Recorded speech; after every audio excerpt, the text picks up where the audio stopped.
सुप्रभात बच्चों, मैं Usha Sharma little angel school की तरफ से हिंदी ऑनलाइन क्लास में आप सभी का हार्दिक स्वागत करती हूँ। आज के इस वीडियो में मैं आपको पढ़ाऊंगी पाठ 7 जिसका शीर्षक है टिप टिप्पा, जो कि एक उत्तर प्रदेश की लोक कथा है। यानी कि यह कहानी कहाँ की है? उत्तर प्रदेश की। चलो बच्चों, अब हम इसे पढ़ते और समझते हैं। एक थी बुढ़िया, उसका एक पोता था। पोता रोज सोने से पहले दादी से कहानी सुनता। दादी उसे रोज तरह तरह की कहानियाँ सुनाती। जैसे कि आप अपनी दादी से या मम्मी से सोने से पहले कहानी सुनते हो, उसी प्रकार यह जो पोता है वो अपनी दादी से सोने से पहले रोज कहानी सुनता। बच्चों, आपको इस चित्र के अंदर उसकी दादी और वो पोता दिखाई दे रहे हैं। वो बच्चा अपनी दादी से कहानी सुनता। एक दिन मूसलाधार बारिश हुई। ऐसी बारिश पहले कभी नहीं हुई थी। मूसलाधार बारिश मतलब जोरदार बारिश होना, एक जैसी जो कंटिन्यू चलती है वो रुकती नहीं है, उसे हम क्या बोलते हैं? मूसलाधार बारिश। और उस बारिश से सारा गांव क्या था? परेशान था, क्योंकि पूरे गांव में चारों तरफ पानी पानी हो गया था। बुढ़िया की झोपड़ी में पानी जगह जगह से टपक रहा था, टिप टिप टिप टिप। इस बात से बेखबर पोता दादी की गोद में लेटा कहानी सुनने के लिए मचल रहा था। और जो बुढ़िया थी उसकी झोपड़ी से पानी टपक रहा था, टप टप।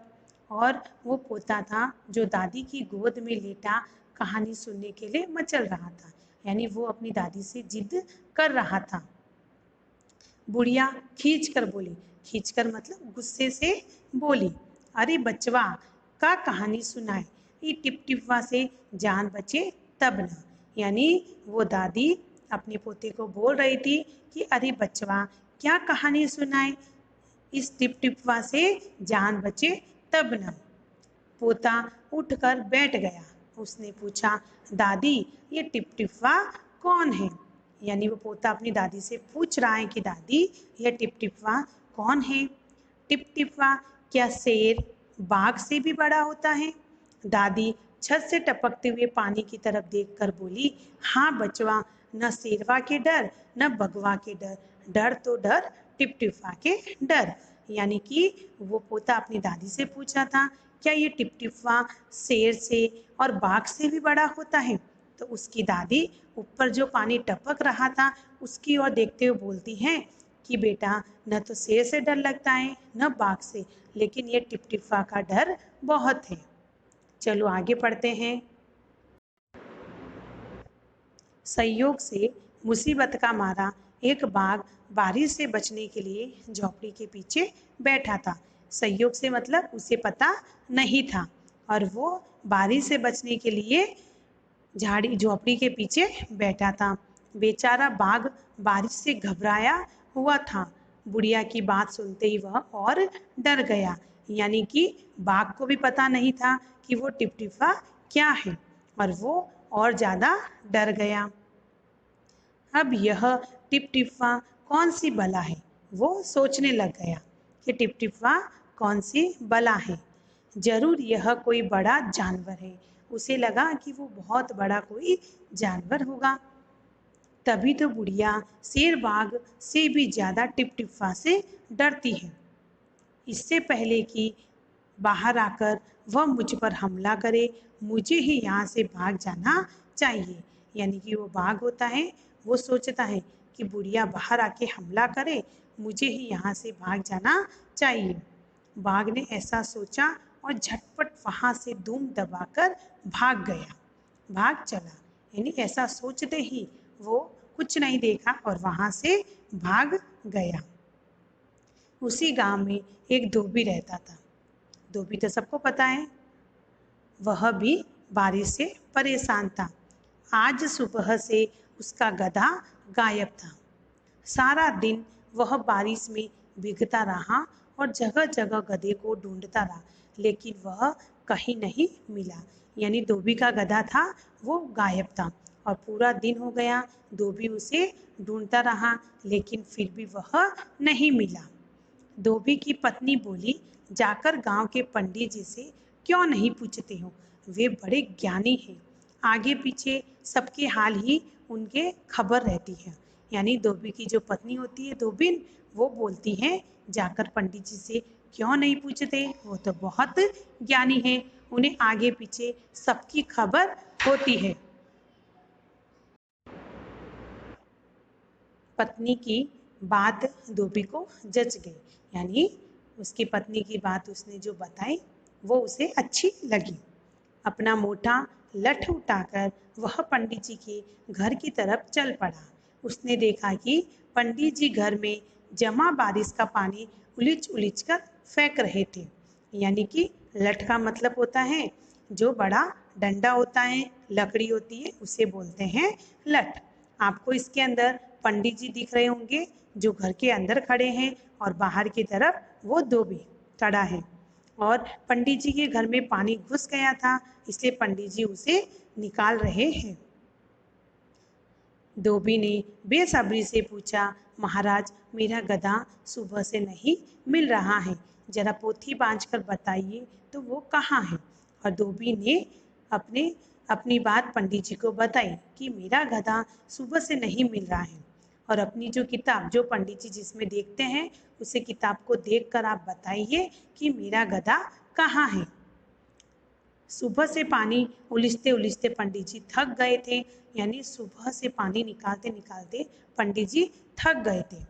धोबी की बात सुनी तो झुंझला पड़े, यानी धोबी की बात सुनते उन्हें बहुत ही गुस्सा आया और वो बोले, मेरी पोथी में तेरे गधे का पता ठिकाना लिखा है क्या, जो आ गया पूछने, अरे जाकर ढूंढ उसे कहीं किसी गड्ढे पोखर में। यानी कि पंडित जी बोल रहे हैं कि कहीं गड्ढे और कहीं गड्ढे में कहीं गिर गया होगा, कहीं जाकर उसे ढूंढ, मेरी पोथी में ये सब नहीं लिखा है। और पंडित जी लगे फिर पानी उलीचने, फिर पंडित जी फिर से पानी निकालने में लग गए। धोबी वहां से चल दिया। चलते चलते वह एक तालाब के पास पहुंचा। तालाब के किनारे ऊंची ऊंची घास उग रही थी। धोबी घास में गधे को ढूंढने लगा, यानी धोबी था वो घास में ढूंढने लगा गधे को। किस्मत का मारा बेचारा बाघ टिपटिपा के डर से नहीं वही घास में छिपा था, यानी टिपटिपा के डर से बाघ है जो वही घास में छिपा बैठा था। धोबी को लगा कि बाघ ही उसका गधा है, उसने देखा नहीं, उसे लगा कि वो बाघ है, वो उसका गधा है। उसने आव देखा न ताव, लगा बाघ पर मोटा लट बरसाने। बेचारा बाघ इस अचानक हमले में एकदम घबरा गया, यानी वो अचानक डर गया और उस पे धोबी ने लठ बरसाने लगा, यानी उसे मारने लगा। बाघ ने मन ही मन सोचा, लगता है यही टिपटिपा है, यानी दो बाघ को लगा कि शायद यही टिपटिपा है, आखिर इसने मुझे ढूंढ ही लिया। अब अपनी जान बचानी है तो यह जो कहे चुपचाप करते जाओ। और धोबी ने उसे देखा भी नहीं, उसे लगा कि वो उसका गधा है और उसे मारने लगा और उसे अपने साथ लेकर जाने लगा। और बाघ को लगता है कि वो टिपटिपा है, इसलिए यह जो बोले वो ही चुपचाप करते रहो। आज तूने बहुत परेशान किया है, मार मार कर मैं तेरा कचूमर निकाल दूंगा। ऐसा कहकर धोबी ने बाघ का कान पकड़ा और उसे खींचता हुआ घर की तरफ चल दिया। धोबी होता है वो बाघ का कान पकड़कर उसे घर की ओर लेकर जाता है। बाघ बिना चू चपड़ फिर किए भीगी बिल्ली बना धोबी के पीछे पीछे चल दिया। घर पहुंचकर धोबी ने बाघ को खूंटे से बांध दिया और सो गया। बाद में धोबी होता है वो उसे क्या करता है, घर ले जाकर जो खूंटा जहाँ पे गाय को भैंस को बांधा जाता है उसे हम क्या बोलते हैं, खूंटा, उस डंडे से उस रस्सी से लेकर उसे वहाँ पर बांध दिया और जाकर सो गया। सुबह जब गांव वालों ने धोबी के घर के बाहर खूंटे से एक बाघ को बंधी देखा तो उनकी आंखें खुली कि खुली रह गई। यानी जैसे सुबह हुई, गांव वालों ने उसके घर के बाहर एक बाघ को देखा खूंटे से बंधे हुए, तो उनकी आंखें खुली की खुली रह गई। यानी वो सब लोग एकदम घबरा गए। यानी कि वो सब आश्चर्यचकित रह गए कि इस बाघ को खूंटे से किसने बांधा। यानी कि इस कहानी के अंदर जो टिपटिपवा की बात उसकी दादी कर रही थी, वो बरसात की यानी कि पानी की बात कर रही थी, क्योंकि उसकी झोपड़ी से जो पानी टपक रहा था उससे वो दादी बहुत ही परेशान थी। यानी कि टिपटिपवा यानी कि बरसात का पानी। बच्चों, आप आज के इस वीडियो में मैंने आपको पाठ टिपटिपा पढ़ाया और समझाया है। आपको ये घर पे पढ़ने का अभ्यास करना है। ओके बाय बच्चों, थैंक यू।